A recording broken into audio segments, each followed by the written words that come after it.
Students, today we will discuss strings in C language.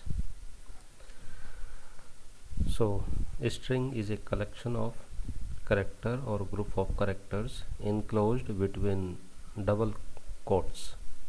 The double quotes are not a part of the string. It is also called literal. जैसा कि आपने array पढ़ा है कि array is the collection of similar type of elements and having a common name. So same string जो है वो collection of character है और ये एक common name रखती है, enclosed होती है double quotes के बीच में. In C programming, a string is a sequence of character terminated with a null character. null character को हम कुछ इस तरीके से लिखते हैं. For example, character C is equal to BSSCET. BSSCET एक स्ट्रिंग है और स्ट्रिंग की यही पहचान होती है कि ये डबल कोट्स में इनक्लोज होती है. यहाँ पर हम इसको ऐसे पढ़ सकते हैं. C एक एरे है जो एक करेक्टर टाइप सेट को होल्ड किए हुए है. There is no separate data type for a string in C language. It is achieved in C language by using array character. The string in C language is one-dimensional array of character which is terminated by a null character. So, how to declare a string? To declare a string in C language, we use following syntax: char variable name and size, where char is a data type, variable name, it is the name of string, and size is the total number of characters in that particular string. For example, suppose we write char s5. Here s is a variable name of character type which hold 5 character. या हम इसको ऐसे भी पढ़ सकते हैं, s एक string है जो 5 करेक्टर को कंटेन कर रही है और इसका टाइप क्या है, करेक्टर है. कुछ मेमोरी में इस तरीके से एक इमेज इसकी क्रिएट होती है. फर्स्ट लेटर S0 पोजीशन पर स्टोर होता है, सेकंड लेटर S1 पोजीशन पर, थर्ड लेटर S2 लेटर पर, फोर्थ लेटर यहाँ पर, फिफ्थ लेटर यहाँ पर. स्ट्रिंग के लास्ट में जब स्ट्रिंग हमारी जो लास्ट होती है वो वहाँ पर इस वाले बॉक्स में नल करेक्टर को स्टोर कराते हैं.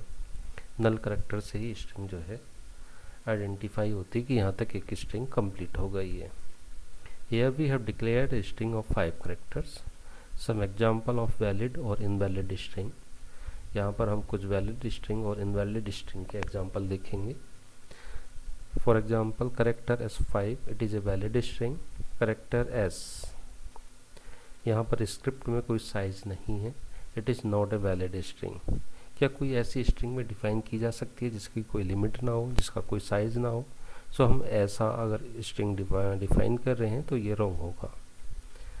S of 0, it is not a valid string. क्या किसी स्ट्रिंग की लेंथ 0 करेक्टर की हो सकती है? नो. तो ये भी जो है वो वैलिड स्ट्रिंग नहीं है. करेक्टर S-1, क्या किसी स्ट्रिंग की लेंथ नेगेटिव में हो सकती है? So it is not a valid string. देखिए नोट में, in declaration of string size must be unsigned integer value, not negative और 0 which is greater than 0 only. So now how to initialize string. String को initialize कैसे करते हैं? So we can initialize string in a number of ways. हम ऐसे लिख सकते हैं character C is equal to ABCD. अब आप यहाँ पर कहेंगे कि सर आपने यहाँ पर एक स्ट्रिंग डिफाइन की है जिसका साइज़ यहाँ पर लिखा हुआ नहीं है. लेकिन देखिए यहाँ पर हमने ये जो करेक्टर लिखा है, करेक्टर टाइप का एक एरे हम डिफाइन किया है जिसकी यहाँ पर साइज़ नहीं है, लेकिन साइज़ के साथ साथ हमने इसकी यहाँ पर वैल्यू प्रोवाइड करवा दी है. इस स्ट्रिंग की लेंथ कितनी है यहाँ पर देखिए, 1 2 3 4, यानी टोटल नंबर ऑफ करेक्टर कितने हैं, 4. टोटल नंबर ऑफ करेक्टर 4 है, लेकिन स्ट्रिंग है तो स्ट्रिंग का जो लास्ट करेक्टर होता है वो नल करेक्टर होता है. और नल करेक्टर को हम कैसे डिफाइन करते हैं, बैकस्लैश 0 से. तो टोटल लेंथ कितनी होगी, 5. अगर आप इस तरीके से इनिशियलाइज कराते हैं तो इसका मतलब भी यही है जो इस लाइन में लिखा हुआ है, करेक्टर C5 ABCD। या तो आप ऐसे लिखें या फिर ऐसे लिखें, बोथ आर सेम। या फिर आप ऐसे भी लिख सकते हैं, character C is equal to ABCD और लास्ट का नल करेक्टर है। ठीक है, ये सेपरेट सेपरेट करेक्टर हैं। इन सेपरेट सेपरेट करेक्टर को हम इस C नाम के करेक्टर एरे में स्टोर करवा रहे हैं। या इस लाइन को हम ऐसे भी लिख सकते हैं, C5 इस तरीके से।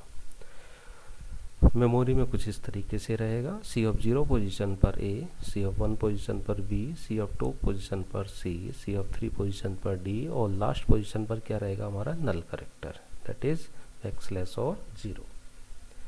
Now how to read string from the user monitor पर कीबोर्ड के थ्रू कैसे स्ट्रिंग को रीड करें। Sorry, we can use the scanf function to read a string.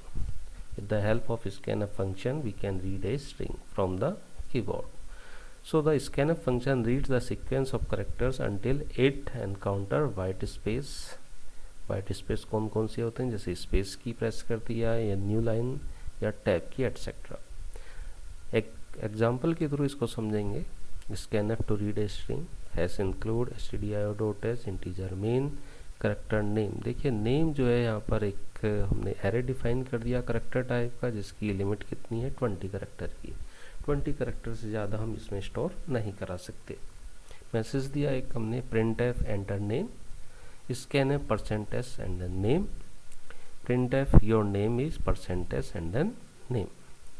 Now जब हम इस प्रोग्राम को रन करवाते हैं तो देखिए क्या आउटपुट आएगा। हमसे पूछा जाएगा एंटर नेम, हम लिखेंगे BSSCET मथुरा। ध्यान से देखिएगा, BSSCET and then 1 space and then Mathura. जब हम स्ट्रिंग में एक स्पेस दे देते हैं तो स्ट्रिंग हमारी टर्मिनेट हो जाती है। ये लिखा है यहाँ पर, the scanf function read the sequence of character until it encounters white space. तो जैसे ही हमने यहाँ पर टाइप किया होगा BSSCET और एक स्पेस दिया होगा तो एक स्ट्रिंग जो BSSCET की है ये इसमें नेम नाम के करेक्टर में स्टोर होगी और प्रोग्राम हमारा टर्मिनेट हो गया होगा। तो योर नेम इज BSSCET, ये सिर्फ मैसेज आएगा। Note, string variable name can only take only one word. It is because when white space is encountered the scanf function terminates. To overcome this problem, we can use get function. Suppose that आप चाहते हैं कि नहीं, जो string मैंने complete लिखी है वो पूरी स्ट्रिंग या पूरी लाइन जो है वो इनपुट होनी चाहिए, तो उसके लिए हम कौन सा फंक्शन यूज करेंगे, गेट्स फंक्शन का। तो देखिए स्टार्टिंग के लेक्चरों में मैंने आपको समझाया था कि हम गेट्स का और पुट्स फंक्शन का यूज करते हैं। So how to read a line of text और use of gets and puts function. So gets, this function is used to get input as a string from the keyboard. Using gets we can input more than one word at a time with white space. Puts function, it is used to print output on screen. Generally puts function are used with gets function. एक example के through हम इसको समझेंगे। has include stdio.h string.h character name 20। Name एक array है character type का जिसकी limit क्या है 20। एक मैसेज दिया printf enter name and then एक फंक्शन में यूज किया है गेट्स नेम। तो जो भी आप एंटर करेंगे वो गेट्स फंक्शन की हेल्प से नेम नाम के वेरिएबल में, जो कि हमारा करेक्टर टाइप का एरे है, उसमें स्टोर हो जाएगा। Sorry. Now next message printf your name is. अब हम प्रिंट करवा रहे हैं नेम को, तो योर नेम इज पुट्स की हेल्प से हम उस नेम को प्रिंट करा देंगे एंड देन रिटर्न 0।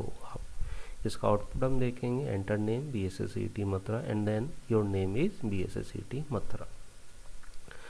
सो कुछ गेट्स फंक्शन के साथ आजकल कुछ प्रॉब्लम है। जो नया कंपाइलर आया है उसमें कुछ इस फंक्शन के साथ प्रॉब्लम है, तो वो भी देख लेते हैं।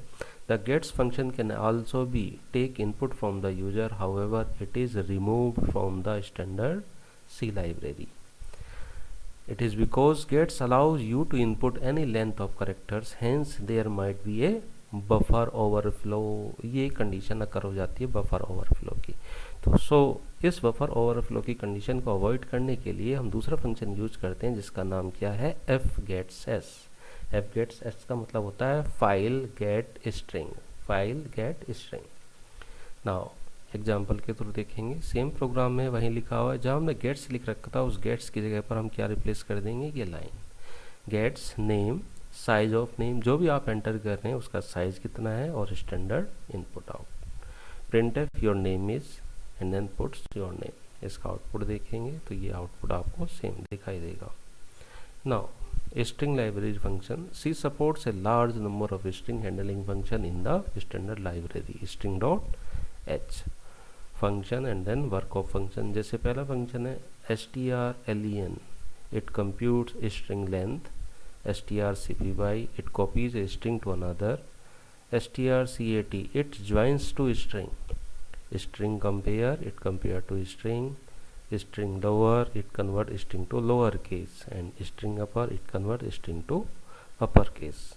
तो स्टूडेंट्स हम इन सब फंक्शन की वर्किंग को नेक्स्ट वीडियो लेक्चर में देखेंगे। आई होप आपको ये लेक्चर पसंद आया होगा। Thank you.